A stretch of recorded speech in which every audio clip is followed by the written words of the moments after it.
number 5 commence here at the TFT Paris Open. We are going to see that there is, I think, no encounter. It's a calm day in Runeterra. Wow, And it's again, not a calm day here. I think that's a lot of the players really like that, right? The calm day, there's nothing too wild here. You actually aren't going to be able to predict your augments. Now, that being said, it could still be something like a triple prismatic game from here. That's still within the bounds of the augment controls. But otherwise, nothing too wild going on. We're going to be kicking it off with Haruru, one of the players who started off extremely hot on the day. And coming into this event, Haruru is one of the players with the highest first place rates in the field. And in this top lobby, you compare him to the next highest first place rate among the players in Czech is Hwanmye. If we're talking about career since set 11, Haruru has a near 5% better first place rate compared to Hwanmye. He is a significant favorite if we're just looking at the odds of him going first in any given game. Easy start there. I think I was really worried in case we weren't actually going to see another component, because then you're delayed in actually getting the graves out, but worth the wait. All right, Xiaolilu's going to go with Slammin'. That's going to be some XP to get to Fast 9. Haru going to go with Cluttered Mind. That's another one. I'm going to be going with Epoch. Could use that to play the Bard, or just generally use that for extra XP and strength as well. Safo is going to get Hustler. This is a very powerful augment that allows you to both tempo and Fast 9 off of. That's going to be good. Hwanmye going to be able to get the quick double kill here, getting the extra Ginsus. We see a salvage bin. Toddy going with the very greedy play here. Savings account. Savings account, going to get that extra gold here. And again, Toddy just needs to not get 8th. So that generally should be an okay choice. And finally, Just Feel Alive going with the Bruiser augment. That's a very interesting choice. And especially when you look at somebody like Hwanmye, who has the Rek'Sai 2 already, on top of the fact that you've got the Cog mod to get the Void active early. That's the player that I'm looking at right now to take it. But, you know, if you can get it this early, it's even worth running here. As we head into the augment choice here, I feel like you've got Slammin', Spear's Will. Spear's Will can be good to stay alive. Arcane Victory from our last open. Yep. But generally a good combat augment, but not something you take. Oh my God! Earth's Gambit? He didn't take it. Oh no, I was hoping you would take it. I actually am surprised he didn't take it. That would have been quite the play, and I think considering he already had an emblem, I almost wonder if that was like, I don't know, maybe he just wasn't thinking about it. But Exiles is going to allow him to win streak. I do like that at least. It's a lot of combat power. The Nautilus 2 with the extra shield is going to be a lot for people to be able to handle at 3-2. Yeah, and Haru, one of our other 4 players in Czech right now, but only at 39 health here. And the Yunara just showing why that Rift Herald is so strong. Can't get through it, and Yunara now down to 29 health here, really struggling. I don't know, I feel like right now, Hwanmye is the player to beat just on an 11 win streak here.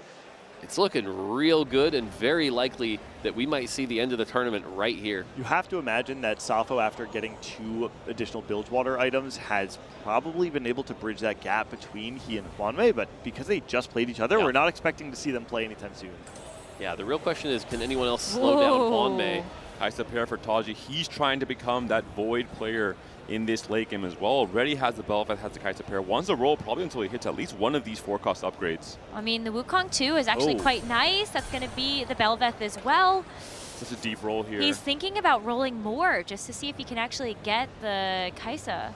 Well, he's got the 6 Void in here, and the fact that he's got a very strong front line, and this is what we've seen with Kaisa before, right? As long as the Rift Herald lives, Kaisa 1 can do pretty well as long as there's no backline access. Really, really soon.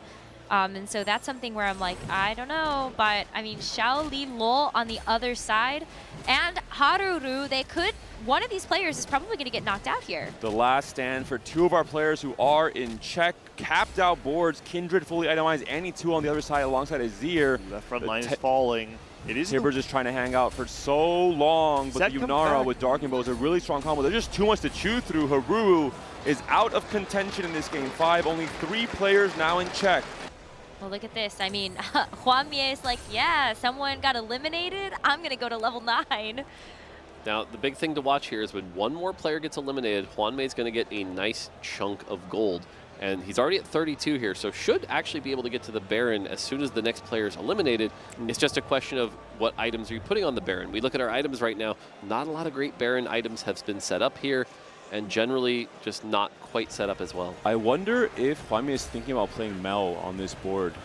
He has the Embessa itemized. He has the Embessa 2 on the board now as well. He will unlock it next turn. How's Mel going to do with Ludens, for example? You think it's a combination that could work at all? It can, because the way Ludens works is whenever something overkills, it spreads that out. And Mel's single target damage can be really bursty. I believe you already had gone down to 5 builds, but you can just play 5 build water and buy a bunch of stats for the rest of the game, essentially, and cap out. This is a big fight. Diana's trying to fight for Ayao's life in this game 5, trying to slow down Hwamie as a Sentinel level 10, slow down his dominance of this lobby, and she's doing a pretty good job for now. Only the Rift Herald left alive. He can't do it by himself. Question is, does anybody else die in the wings, right? Because that's what Hwamie is really looking for. It's okay to sack these, right? Oh, Ripple's dead. Ripple is dead. That means Hwamie is going to have a ton of gold. He'll be able to, on perfect interval, go to level 10 now. And it's starting to be less effective here, but you notice Hwamie had Know Your Enemy, so he's actually known exactly who he's fighting every fight, and knows, that is going to be an extra unit for everybody. That is a twist. Wow. Who would do such a thing?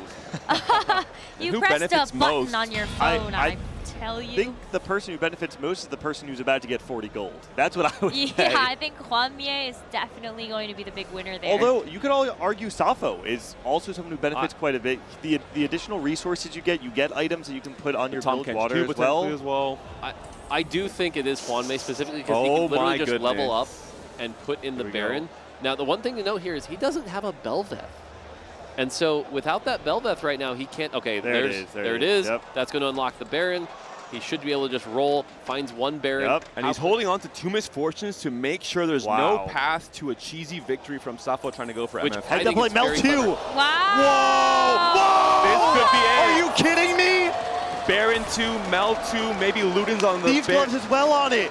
And Hwamie, I mean, the signal was clear. He feels blessed to have hit this power spike this early into the game. We're not even in stage 6 yet. He has so many 2-star 5 costs.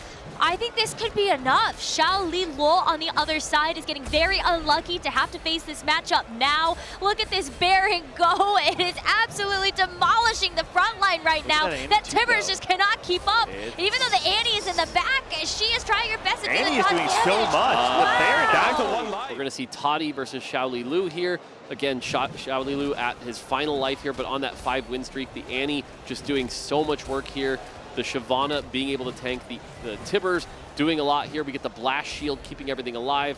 And Toddy right now just not having enough damage to get through that Blast Shield while the burn is taking place. The Kaisa is almost down. The Kaisa is slowly melting away. What about the other one? Oh, Wait, Safo is dead! Safo is dead? And all of EMEA is now looking for Toddy to keep their hopes alive.